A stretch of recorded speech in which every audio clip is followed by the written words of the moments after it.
Hey everyone, it's Nia here.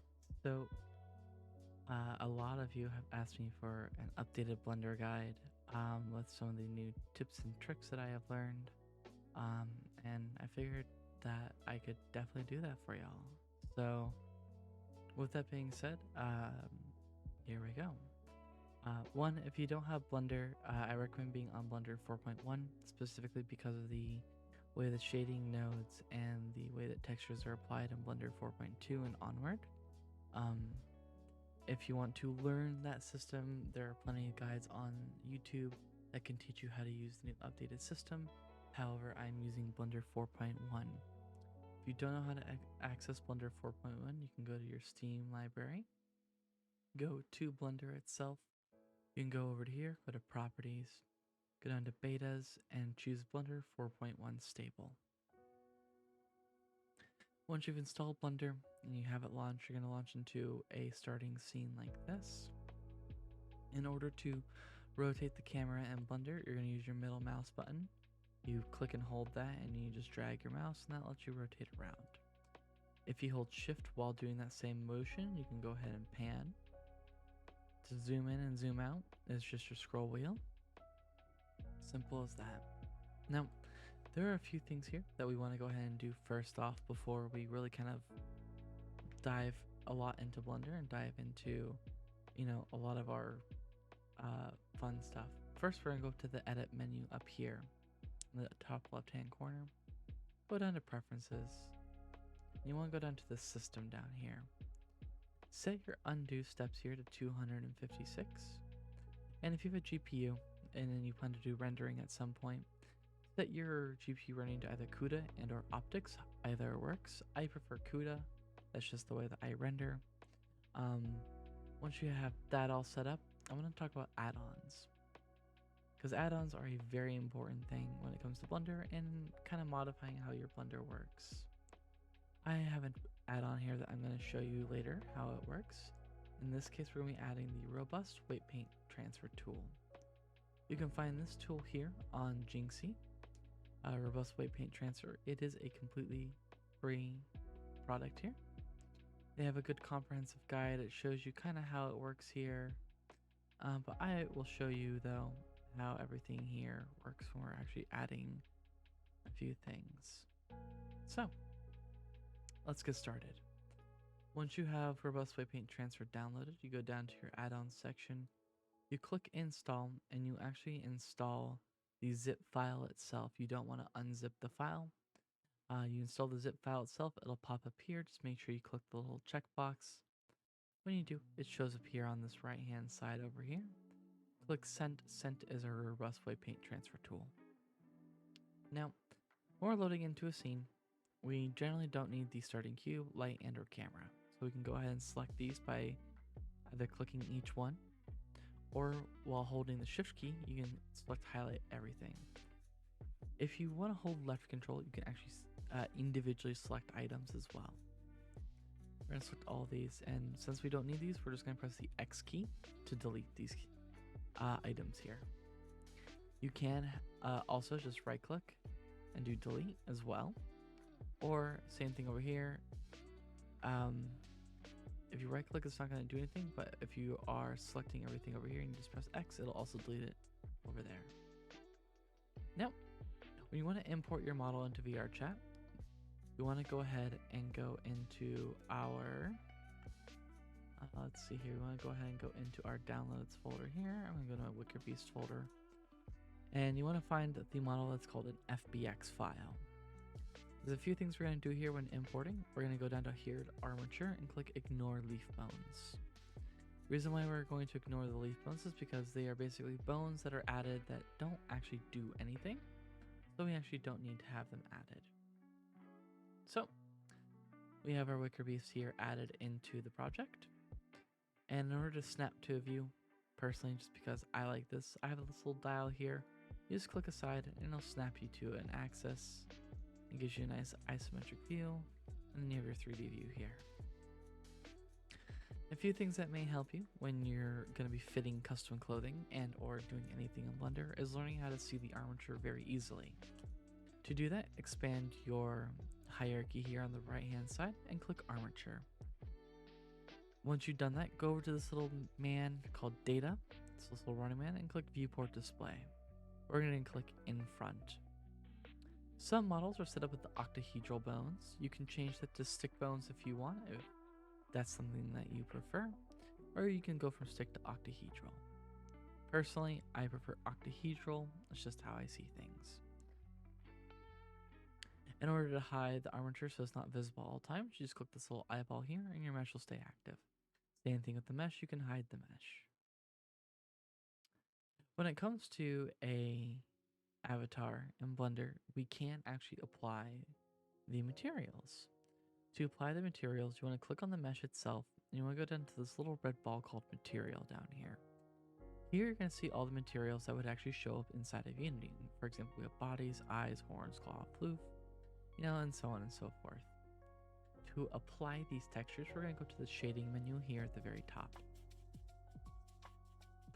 From here, we're going to go ahead and open up a file, and you can see here that we have all of our textures here. This is going to be my base body texture, so we're just going to click, drag, and we're just going to link that just like that. So we drag this into this little area down here. I took the color node here and I clicked it and I dragged it to this color over here. Now you can see that we have a texture applied here. Personally, because I don't like my model shiny, I like to bump roughness all the way up to 100. Gives it a nice matte finish. Some models may have a normal map. If they do, we're going to go ahead and apply that normal map in the same manner and form. Click your normal, go down to here, drag in. However, this time we're going to change this color space down here from sRGB to non-color. Click, drag, and that goes over. Now we have a normal map. You can adjust this. I'm just going to set this to a 1.0 on there. But yeah, at least have a little bit of normals. From here, you just go ahead and continue doing that for all of your textures. I'm just going to go ahead and get some very basic textures in here. Alright, so once you have applied all of your textures to your heart's content, just like I have, you can go back to the layout menu over here. If you still see a gray model like this, you just need to click this little shader ball in the right hand corner called viewport shading. If you click the next one over, that's going to be your rendering mode, which will look dark because we don't have any lights in the project. So we're just going to click this one so we can see what we're doing. Now, let's say that you wanted to add an outfit. Alright. If you wanted to add an outfit, we're just going to go down to FBX here. I'm going to go ahead and just add this little shirt here. Always make sure you have your leaf bones off. And if your FBX that you're going to be adding has any textures, you can also make sure that those are in the same file. Sometimes it'll auto pull those, other times it won't. And you'll need to do, again, the whole shading process just with the new piece of mesh that you have. Now, when it comes to a model, sometimes things will import just fine. Other times, things will be very small and or very big. We'll need to resize them. To properly resize the mesh to fit the model, you want to hit G and then the key of S. And you'll get this little menu here. And you can click up and click down. I'm going to go ahead and actually make this a little big. And now I want to move this on an axis. So it's bigger now, but I need to move it down. I'm going to hit G and then the Z key to move it down. If I wanted to, I could also hit G and Y to bring this back and forward, or G and X to bring it side to side. Looks like it's a little forward, so we're just going to bring this a little bit back. And we have it more or less lined up, and obviously we're going to go ahead and work on fitting this to be a bit more, form-fitting to the body. Some models will have blend shapes. In order to access those blend shapes, for example, to hide like manes or hairs or fluff or anything, click on the mesh of your body. Go over to the green data portion here on the right-hand side. Under vertex groups, there's going to be a thing called shape keys. Here are all your shape keys. These are all of your, mouth expressions, your bleps and everything like that. In this case, I want to go ahead and just hide the chest floof, probably the head floof too, just so I have a clean surface to work on here. And you can also apply any body shape that you want here. So in this case, I want to go ahead and just apply just the chest toggle for the female wicker. So I've applied the shape keys by dragging these values to 100 over here in order to apply them. So now I want to go ahead and fit this. In order to fit a piece of mesh to your model, we first need to sculpt it. So I'm going to go to the the left hand corner over here, click object mode and go down to sculpt mode. There's a very select amount of tools that you'll be using. The first one is elastic deform. This is going to cover about 99% of what you need to do.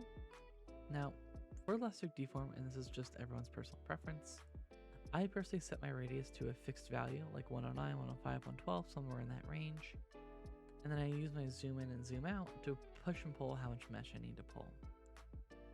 I always recommend turning on mirroring, especially if the outfit is symmetrical. If the outfit is asymmetrical, you might want to turn on mirroring for the bigger portions of your sculpt, and then turn off mirroring for the smaller sections you need to fix. From here, it's literally just practicing. You would just hover your mouse over the part that you need to go ahead and mesh, and you click and you would pull, and you're literally pulling the mesh. Like you're literally pulling this out of the body. So I'm going to pull that out there. Obviously I need to go ahead and get this portion here fixed. We're going to go ahead and pull that out. I need to push this back in, it looks like. So we're going to go ahead and zoom out here so I can move more of my mesh at once. We're going to go ahead and just push that in. I can tell that there's an armature there. I'm going to hide that armature real quick.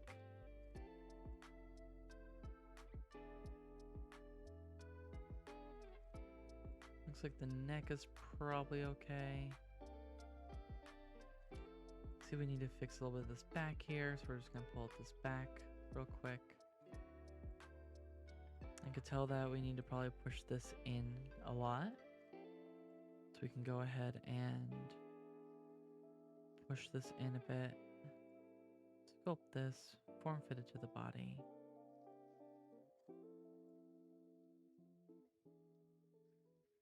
And looking around, making sure that you can kind of cover any gaps, get nice and close, pull mesh if you need to pull it, push mesh if you need to push it. A good tip and a good rule of thumb is that it's always easier to pull mesh out of the body than it is to push mesh into the body. Sometimes though, you do need to go ahead and push mesh into the body. If you do, then that's fine. Go ahead and just real quickly fix that up there. Cool. So let's say that we got this top here done and we're happy with how this is meshed out. Now we need to weight paint it so it actually moves with our wicker beast. How do we do that? Well, first there's a few things we need to do. I recommend turning everything on, armatures and everything. We're going to go ahead and click the A key and then click the A key again. So everything is selected. Hit Control A on your keyboard and click all transforms. You can as well go to object up here, go to apply all transforms if you don't want to hit Control A. Once we've applied all transforms, just go ahead and click to deselect everything. Make sure that those are properly applied. So now we have applied all of the transforms that we have made, and now we're good to start. Now, 9 times out of 10, we actually don't need to keep any of the armature that comes with the model of the clothing that we're fitting, because we don't have anything that needs to keep weights. If you needed to keep weights, you then need to save those bones, and we would need to save the vertex data. What I mean by vertex data is these vertex groups over here. Let's say that I wanted to save the chest weights before moving this up to our wicker beast. You go over to here, you click lock, and we delete all the locked groups. Let's say you have like a chain, strap, tassel, anything like that. Those are the weights you're going to want to save.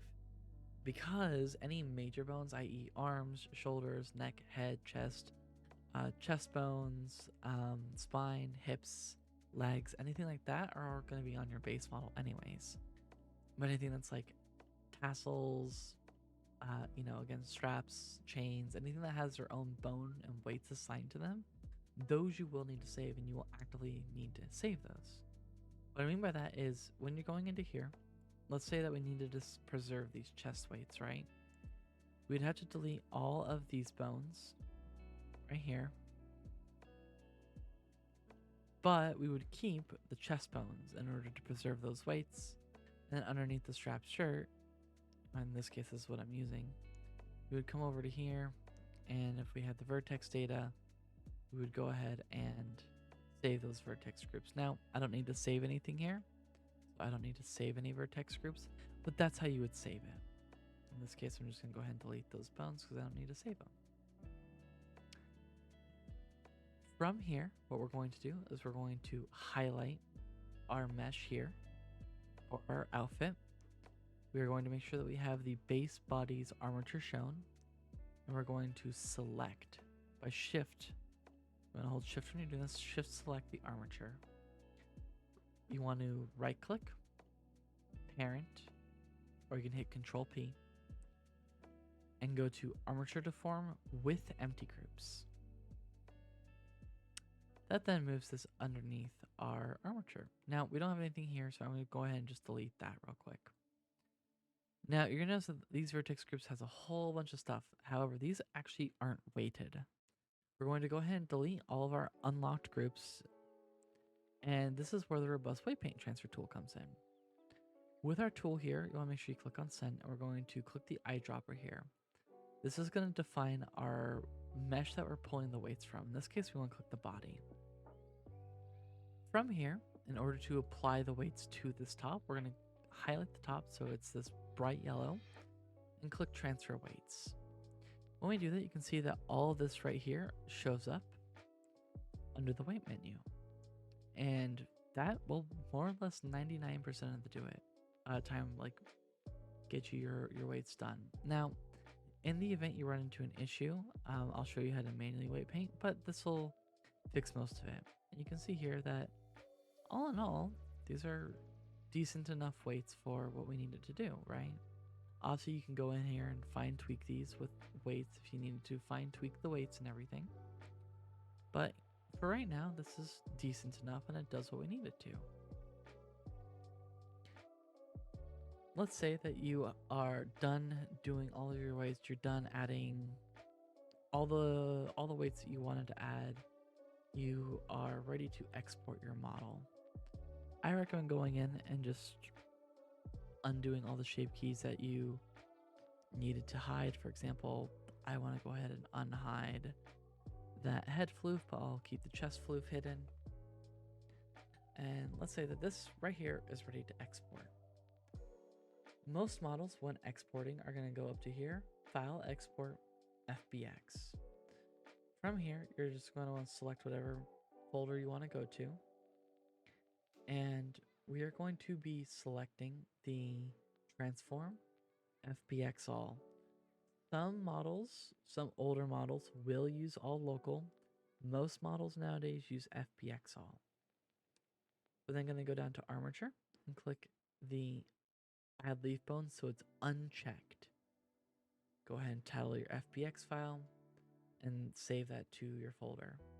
From there, you can go ahead and import these into Unity. When you import these into Unity, make sure that you apply the chest bone under the armature. You'll need to make sure that you use the legacy blend shapes toggle, and it will be a complete new setup of an FBX. You cannot replace the old one, especially if you added new armature as well. If you add a new armature, it will completely break your project. But this is a nice, super simple, quick Blender tutorial. If y'all have any questions, let me know. I'm more than happy to explain things. My Discord is always open. We have a wonderful Blender help section. If you've never seen my Discord before, hello, this is my Discord. Please join this. We have amazing sections here. Down here you can see we have Blender help. We have people who ask stuff in here. If you need help, I'll be pinning the guide up here in the pin section where I have my old one pinned. My old one still has a lot of good information. If you feel like I went over things too quickly, watch my older one here. This goes over in detail a lot more of like the more basic setup kind of stuff. I kind of wanted to fly through the setup this time to show you all the robust weight paint transfer tool and show you just how easy and nice it is to get it to be, properly set up. But yeah, thank you guys for watching and have yourselves a wonderful day. Bye bye bye bye bye.